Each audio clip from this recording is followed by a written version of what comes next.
جی اب ہم آپ کو اس نسخہ کے اجزاء بتاتے ہیں اور اس کے بنانے کا طریقہ بھی آپ کو بتا دیتے ہیں۔ یہ نسخہ آپ کو ہم نے پہلے بھی بتایا ہے کہ یہ مادہ تولید کی کمی کو پورا کرنے کے لیے، یا وہ مریض جن کے سپرم کم ہوتے ہیں یا جن کا مادہ تولید کم ہونے کی وجہ سے، منی پتلی ہونے کی وجہ سے ان کو انزال جلد ہو جاتا ہے، ان کا امساک بالکل ختم ہوتا ہے، ٹائمنگ بالکل نہیں ہوتی، تو یہ ایک اکثیری نسخہ سینہ کا راز ہے۔ اس کا کام سپرم کی کمی کو بھی پورا کرتا ہے، اور آج ہم آپ کو یہ نسخہ بتانے لگے ہیں۔ آپ کو اس کے بنانے کا طریقہ، اس میں شامل اجزاء اور ان اجزاء کی افادیت کے متعلق ہم آپ کو بتاتے ہیں۔ یہ سب سے پہلے ہم نے اس کے اندر ایک جز فی الفلسف سب سے پہلے ہم نے اس نسخہ کے اندر فی الفلسیاہ ڈالنی ہے۔ فی الفلسیاہ ہم اس نسخہ میں اس لیے ڈالتے ہیں کہ یہ جو مغلظ ٹائپ منی کو گاڑھا کرنے والی جتنی بھی ادویات ہوتی ہیں یا پیدا کرتی ہیں، منی کو بناتی ہیں، تو یہ معدے کو خراب کرتی ہیں، معدے کے اندر گیس ٹربل کا مسئلہ بن جاتا ہے، ریاح پیدا ہو جاتی ہے۔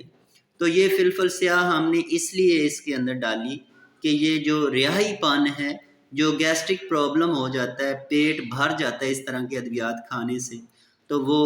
مریض کو اس طرح کا معدے کا جو ہضم کی خرابی ہے وہ بالکل نہ ہو، مریض کا معدہ بھی ٹھیک ہو، اور مریض کو ان بقیہ ادویات کا فائدہ بھی ہو۔ تو اس لحاظ سے یہ نسخہ اجزاء کی کمبینیشن کی بنیاد پر بہت اہم ہو جاتا ہے اور بہت ہی مفید ہو جاتا ہے۔ دوسرا، ہم نے اس نسخہ کے اندر معدہ کی درستگی کے لیے،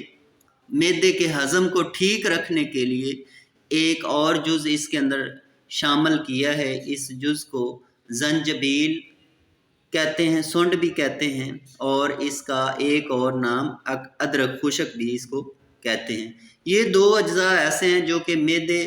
کے ہضم کو درست کرتے ہیں اور جگر کی حرارت کو برقرار رکھتے ہیں اور اعصاب کے اندر طاقت بھی پیدا کرتے ہیں۔ تو یہ ریاح یعنی گیسٹرک پرابلم جو ہوتی ہے مریضوں میں، یا اس طرح کی ادویات استعمال کرنے سے گیسٹرک پرابلم ہو جاتا ہے، تو یہ دو چیزیں اس کو درست کرتی ہیں، اس طرح کے کوئی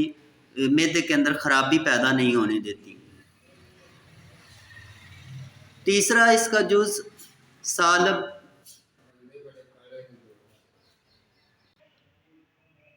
جی اس کے اندر ہم نے سالب مصری بھی ڈالنی ہے، سالب مصری بھی ڈالنی ہے،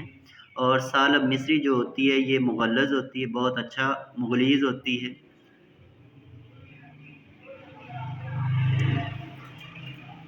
یہ اعصاب کو بھی طاقت دیتی ہے، دماغ کو بھی طاقت دیتی ہے، تو یہ ایک بہت اعلیٰ قسم کی بوٹی کا ایک پھل ہے۔ اسی کے ساتھ اس کے